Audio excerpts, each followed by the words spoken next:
Right, so hey guys, in today's video I'm going to teach you on how to create desktop icons for any application on Windows 11. So it's a very simple process. Let's get straight into it.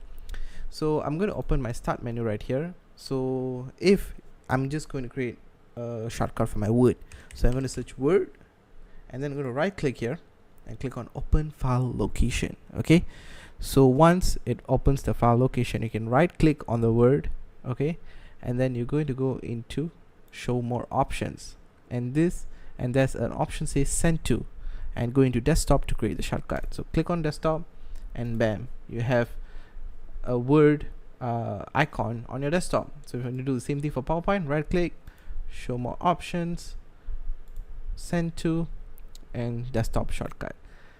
You can create just right click, show more options, and create a shortcut, but it'll create a shortcut on the same page, on the same folder, and not on your desktop. By sending it to the desktop, it'll be created on the desktop. So pretty much that's how to do it, guys, and yeah, pretty simple stuff. So hope it helped you. Thanks for watching, folks.